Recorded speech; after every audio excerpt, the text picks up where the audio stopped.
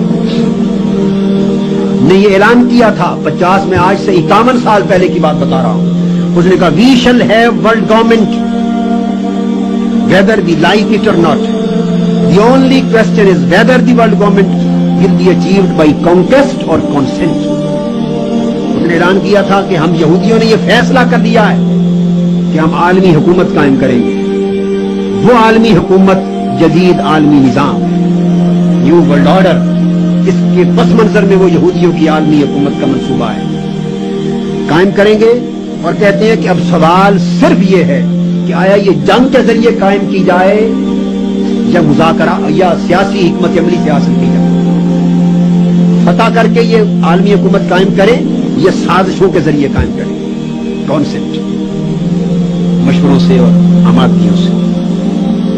جوش world government کا جو منصوبہ ہے وہ بیک گراؤنڈ ہے نیو ورلڈ آرڈر کی. اور کیا عالم اسلام کے اس لیے ادھر امریکہ نیوکلیئر ویپنری پر پابندی لگا رہا ہے، ادھر سیکریٹ ایگریمنٹس کر رہا ہے، مخفی نیوکلیئر ویپن دینے کی اسرائیل کے ساتھ معاہدے کر رہا ہے. اسرائیل کی ٹوٹل دفاعی قوت کا 2/3 خرچہ خود اٹھانے کا وعدہ کر رہا ہے. اور مشرق وسطیٰ میں امریکہ اپنا دفاعی اور فوجی اڈا بنانے کا وعدہ کر رہا ہے. یہ نیو ورلڈ آرڈر ہے، یہ امن عالم قائم ہو رہا ہے. اور اسرائیل نے مشرق وسطیٰ میں امن قائم کرنے کے لیے $10 بلین کا امداد مانگی ہے امریکہ سے. امن قائم کرنے کے لیے امن $10 بلین سے قائم ہوگا. اسرائیل چاہتا ہے مجھے اتنا طاقتور بنا دیا جائے کہ مشرق وسطیٰ اور گرد و نواح میں کوئی طاقت نیوکلیئر پاور اور اسلحہ میں اور فوج میں میرے برابر نہ رہے، تب امن قائم ہوگا. مسلمانوں سے اسلحہ چھین لو، مجھے اسلحے سے لیس کر دو، جرت نہیں ہے کہ وہ اس کو چیلنج کر سکے. یہ نیو ورلڈ آرڈر کا جاری کیا جانا، میں بیان کرتا ہوں، یہ یو این او کے چارٹر کی خلاف ورزی. یو این او کے ممبر ممالک کو چاہیے کہ وہ نیو ورلڈ آرڈر کے اجرا کے خلاف احتجاج کریں کہ یہ استعماریت ہے، یہ آمریت ہے، یہ خلاف جمہوریت ہے، اقوام عالم کے ضمیر کو جوتے مارے جا رہے ہیں. اس کے خلاف احتجاج ہونا چاہیے. یو این او کو پروٹیسٹ کرنا چاہیے اس نیو یارک کے اجلاس کے اندر، اگر ان کے اندر کوئی طاقت، کوئی اہمیت رہ گئی ہو. اب اگلا سوال یہ ہے، یہ تو تھا کہ یو این او کا حال کیا ہوگا. اب تیسری دنیا کا حال کیا ہوگا. تیسری دنیا، اور جس میں مسلم ممالک بھی آتے ہیں، اسلامی دنیا، اس کا حال کیا ہوگا. تیسری دنیا اور اسلامی ممالک کے بیشتر خطوں کو امریکہ اب اپنی اقتصادی نو آبادیات بنانا چاہتا ہے. نیو ورلڈ آرڈر کے ذریعے اکنامک کالونیز بنائے گا، نیا سسٹم آف کالونیلزم آئے گا، اقتصادی نو آبادیات آئیں گی، پولیٹیکل اور اکنامک ایکسپلوئٹیشن، سیاسی اور اقتصادی استحصال ہوگا ان ممالک کا. یہ ممالک امریکہ کے زیر تسلط منڈیاں بن جائیں گی، اور کچھ یورپ کی اقتصادی کمیونٹی کے زیر تسلط منڈیاں بن جائیں گی. آپ اندازہ کیجئے کہ اس میں تیسری دنیا کے ممالک اور اسلامی دنیا کا حال. امریکہ ایک طرف مشرق وسطیٰ کے لیے، مڈل ایسٹ کے لیے مسلمان ممالک کو دبانے کے لیے اسرائیل کو پال رہا ہے طاقتیں. اسلامی دنیا کا حشر اس نیو ورلڈ آرڈر میں یہ ہونا. آپ کو یاد ہوگا جب گلف وار ہوئی تھی، عراق اور سعودیہ کی، اور یہ ساری انوالو ہوئے، امریکہ اتحادیوں کو لے کر آیا. ہم نے روز اول سے روز آخر تک قوم کو یہ بتایا تھا کہ کویت پر عراق کا قبضہ مستحسن قدم نہیں، ہم اس کی مذمت کرتے ہیں، مگر اس سے زیادہ مذمت کے لائق امریکہ اور اتحادیوں کا حملہ ہے. ہم نے بتایا کہ گلف وار کویت کی آزادی کے لیے نہیں، یہ نیو ورلڈ آرڈر کا اجرا ہے. عالم اسلام کو کچلنے کے لیے لڑی گئی.